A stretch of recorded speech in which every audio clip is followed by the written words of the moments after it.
महाभारत पर आधारित कितने ही किस्से कहानियां हैं जो समय के साथ फैलती ही गई और उनका मूल महाभारत में कहीं भी वर्णन ही नहीं था। उन किंवदंतियों को पहले कुछ लेखकों ने और फिर कई टीवी सीरियल्स ने आगे बढ़ा दिया। क्योंकि वे सीरियल्स घर घर देखे जाते थे तो वे किंवदंतियां भी कई लोगों को सत्य ही लगने लगी। आज हम इस वीडियो में जानेंगे ऐसे ही 10 सबसे बड़े झूठ जिनका मूल महाभारत से कोई लेना देना ही नहीं है। नंबर 10, अभिमन्यु का चक्रव्यूह भेदने का ज्ञान। हम में से अधिकतर लोग यही मानते हैं कि अभिमन्यु ने चक्रव्यूह भेदने का ज्ञान अपनी माता के गर्भ में ही अर्जित कर लिया था। इस बात का वर्णन किसी भी अनुवादित संस्करण में नहीं है और इस बात की पुष्टि अभिमन्यु ने खुद भी की थी। उन्होंने अपने पिता अर्जुन से चक्रव्यूह के भीतर घुसने का ज्ञान तो ले लिया था, परंतु अर्जुन उसे पूर्ण ज्ञान नहीं दे सके क्योंकि अर्जुन के पास उस समय अभिमन्यु को बाकी का ज्ञान देने का पर्याप्त समय नहीं था। और इसी बात की पुष्टि स्वयं अर्जुन ने भी की थी कि उन्होंने अभिमन्यु को केवल उसे भेदने का ज्ञान दिया था। इन दोनों बातों का वर्णन द्रोण पर्व अध्याय 82 अथवा अध्याय 33 में किया गया है। नंबर 9, शकुनी प्रतिशोध लेने के लिए हस्तिनापुर आए थे। शकुनी को भीष्म पितामह पसंद नहीं थे, यह बात सत्य है, परंतु जब उनकी बहन का विवाह वहां हो गया तो वह भी वहीं रह गए। उसका एकमात्र कारण था उनका अपनी बहन से लगाव और वे अपनी बहन के लिए सदैव चिंतित भी रहते थे। अगर कोई बदला लेना होता तो वे कतई अपने भांजे के लिए उस साम्राज्य को जीतने का प्रयास नहीं करते। यहाँ तक कि जब घोष यात्रा के समय कर्ण दुर्योधन की रक्षा करने में असमर्थ हो गए थे और वहाँ अर्जुन ने दुर्योधन को बचाया था, तब शकुनी ने दुर्योधन को सलाह दी थी कि वह पांडवों का साम्राज्य वापस करके उनके साथ संधि कर ले। उन्होंने तो युद्ध का कभी समर्थन ही नहीं किया था, परंतु फिर भी दुर्योधन के पक्ष में शकुनी के भाई, उनके पुत्रों और यहाँ तक कि उनके पौत्रों ने भी भाग लिया था। नंबर 8, गांधारी द्वारा अपने पुत्र का शरीर वज्र का बना देना। एक लोक कथा ये भी है कि गांधारी ने कोई दृष्टि डालकर अपने पुत्र का शरीर वज्र सा बना दिया था, पर श्री कृष्ण ने चतुराई से दुर्योधन को निचले भाग को ढकने के लिए विवश कर दिया और इसी कारण से उसकी मृत्यु हुई। KMG, गीता प्रेस या बोरी द्वारा अनुवादित किसी भी संस्करण में इस बात का उल्लेख नहीं है। पांडवों के वनवास के दौरान दुर्योधन ने अपनी संपूर्ण शक्ति गदा युद्ध में निपुण होने में ही झोंक दी थी। उन्होंने भीम का पुतला बनाकर उस पर लगातार 13 वर्षों तक अभ्यास किया था और इसी कारण से उनका ऊपरी भाग कठोर हो गया था। नंबर 7, सहदेव अपने पिता का मस्तिष्क खा गए थे। ऐसी बेतुकी बात का वर्णन महाभारत में कहीं भी नहीं है।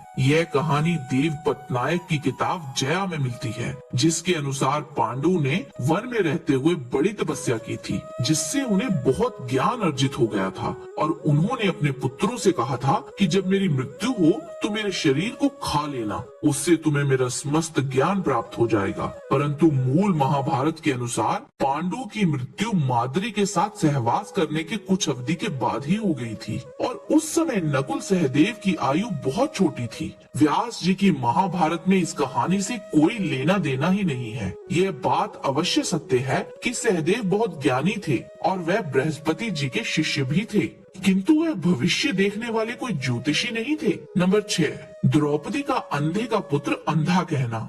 द्रौपदी ने कभी भी दुर्योधन का अपमान नहीं किया था। अंधे का पुत्र अंधा, इस वाक्य को आप वेद व्यास जी के महाभारत में कहीं भी नहीं पाएंगे। यह केवल मिथ्या धारणा ही है, परंतु ये वाक्य अत्यंत लोकप्रिय हुआ। राजसूय यज्ञ के बाद जब दुर्योधन इंद्रप्रस्थ में ही रुक गए थे, वहाँ उन्होंने माया सभा सहित अन्य कई अद्भुत चीजें देखी। वहीं एक जगह ब्रह्म के जाल में फंसकर वह पानी में गिर गए थे, जिसे देख वहाँ नकुल, सहदेव और भीम जोर जोर से हंसने लगे। महाभारत में इसके अतिरिक्त और कुछ भी नहीं कहा गया, परंतु BR चोपड़ा की महाभारत में दिखाया गया कि द्रौपदी वह सब देख रही थी और दुर्योधन का मजाक बनाते हुए उसे अंधे का पुत्र अंधा बोल दिया। परंतु जिसने भी महाभारत पढ़ी है वो जानते हैं कि द्रौपदी ने दुर्योधन का तिरस्कार कतई नहीं किया था। नंबर 5, द्रोणाचार्य ने कर्ण को अपना शिष्य बनाने से मना कर दिया था। महाभारत के आदि पर्व के अध्याय 131 में आपको इस बात का प्रमाण मिल जाएगा कि कर्ण भी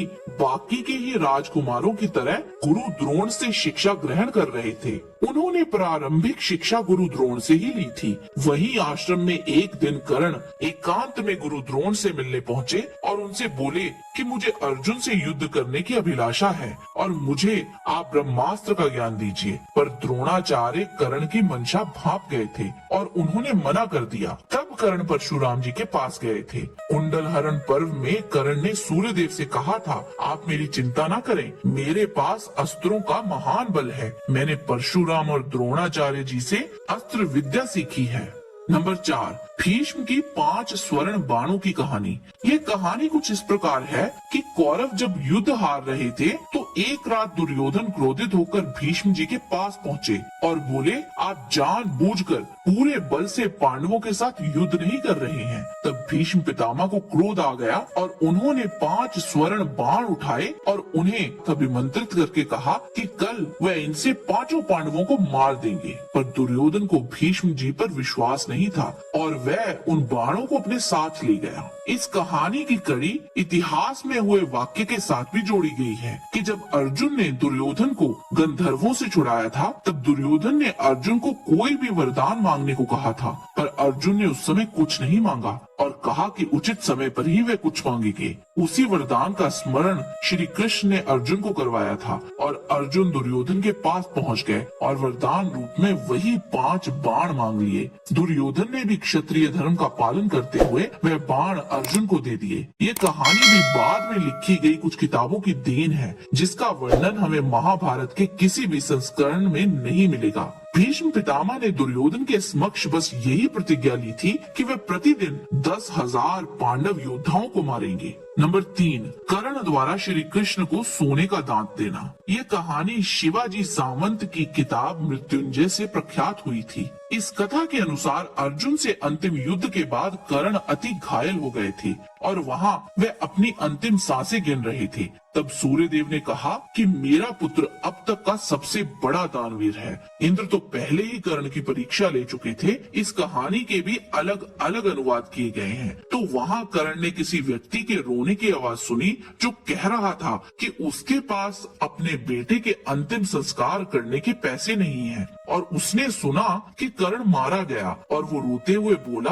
कि कोई और दानवीर इस भूमि पर है। तब कर्ण ने पत्थर से अपने 2 सोने के दांत तोड़कर उस व्यक्ति को दे दिए। अगर महाभारत की ही बात करें तो अर्जुन ने अंजलि का अस्त्र चलाकर कर्ण का सिर धड़ से अलग कर दिया था और उसकी वही मृत्यु हो गई थी। तो दांत देने का तो कोई सवाल ही नहीं उठता। नंबर 2, बर्बरीक और उसके 3 बाण।